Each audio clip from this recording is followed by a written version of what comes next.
Hello student, इस video में हम देखेंगे क्लास 10th मैथ्स का प्रश्नावली 6.2 है, जिसका पांचवा क्वेश्चन इसमें दिया हुआ है कि आकृति 6.2 में 2 शून्य में डी समांतर है क्यू आर के। यहाँ पर हम देखते हैं ये जो डी है ये समांतर है किसके, क्यू आर के, ठीक है।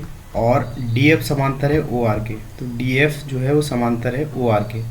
तो यहाँ हम देखेंगे और दर्शाइए मतलब सिद्ध है, अपने को करना है कि जो ई एफ है वो समांतर है क्यू आर के। ये जो बड़ी लाइन है ई एफ ये समांतर है क्यू आर के, ये अपने को सिद्ध करना है। तो चलिए इसमें सॉल्व करते हैं। सॉल्यूशन में हम देखेंगे कि सॉल्यूशन में हम देखते हैं कि ये जो दिया हुआ है अपने को डी समांतर है ओ क्यू के। तो यहाँ पर एक बड़ा त्रिभुज लेते हैं, कौन सा, पी क्यू ओ, ठीक है। तो यहाँ पर हम त्रिभुज लेते हैं, त्रिभुज पी क्यू ओ, ठीक है। पी क्यू ओ में क्या हो जाएगा, एक प्रमेय अपन ने पढ़ा हुआ है कि यदि किसी त्रिभुज में एक भुजा के समांतर खींची गई कोई रेखा है तो वो जो रेखा है वो क्या करती है, त्रिभुज की अन्य दो भुजाओं को समान अनुपात में विभाजित करती है।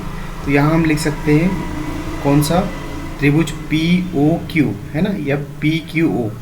तो पी क्यू ओ में हम देख रहे हैं कि यहाँ जो पी है, पी बटे ई क्यू, ये बराबर हो जाएगा पी डी बटे डी ओ में, ठीक है। यहाँ लिखते हैं क्या हो जाएगा, ये P E upon E Q, ठीक है। ये बराबर क्या हो जाएगा, P D upon D O. इसको हम समीकरण नंबर 1 नाम दे देते हैं, ठीक है। क्या किए फिर से देख लो कि यहाँ पर जो पी क्यू ओ है, पी क्यू ओ जो त्रिभुज है इसमें दिया हुआ है कि जो ई डी है या डी ई है एक ओ क्यू के समांतर है। तो यहाँ हम बड़े त्रिभुज की बात करेंगे, इस त्रिभुज की पी क्यू ओ में। तो यहाँ पर ये जो भुजा है कौन सी, ये जो ई डी रेखा है या डी रेखा है, डी रेखा क्या करेगी, इन त्रिभुज के अन्य दो भुजाओं को समान अनुपात में विभाजित करेगी। तो P अपॉन ई क्यू बराबर हो जाएगा P D upon D O, ठीक है। तो ये समीकरण नंबर 1 हो गया।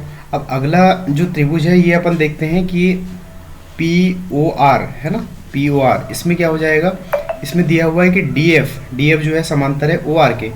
तो यहाँ पर जो डी एफ है ये भी क्या है, त्रिभुज के अन्य दो भुजाओं को समान अनुपात में विभाजित करेगा। तो P D upon D O बराबर हो जाएगा P F upon F are.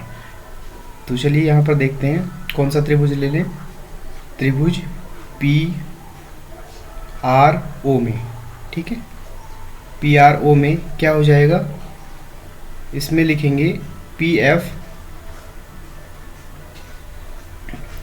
Upon F R, ये बराबर हो जाएगा P D upon D O K, P D upon D O K. इसको हम समीकरण नंबर 2 नाम दे देते हैं, ठीक है। तो यहाँ हम समीकरण नंबर 1 और 2 में देख रहे हैं कि इसका जो राइट हैंड साइड है P D upon D O, इसका भी राइट हैंड साइड है, ये दोनों क्या है, आर एच एस बराबर है, तो एल एच एस भी बराबर हो जाएंगे। यहाँ हम लिख लेते हैं कि समीकरण कौन सा, 1 व 2 से, समीकरण नंबर 1 और 2 से क्या हो जाएगा, ये P E upon E Q बराबर हो जाएगा P F upon F are, ठीक है। तो चलिए यहाँ पर हम देखते हैं कि ये तो आ गया, इसको समीकरण नंबर 3 नाम हम दे सकते हैं, ठीक है। अब यहाँ पर देखिए P E upon E Q बराबर है P F upon F are के। तो यहाँ हम एक चीज़ देखते हैं कि ये जो बड़ा त्रिभुज यदि ले लिया जाए, कौन सा, पी क्यू आर में क्या हो जाएगा,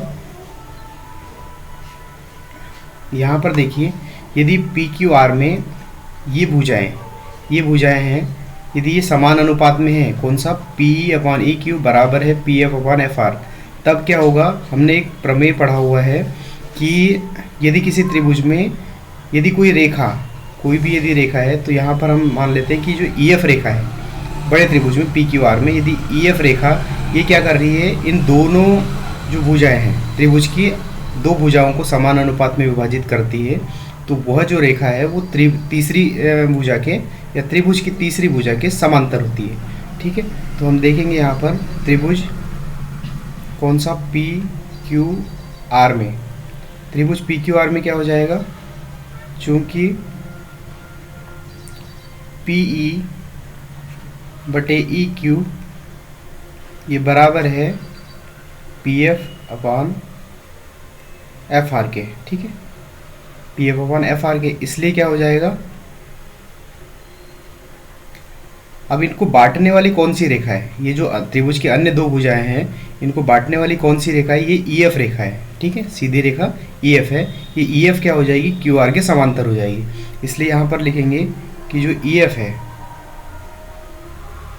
ई एफ है ये समांतर हो जाएगी रेखा किसके, क्यू आर के, तो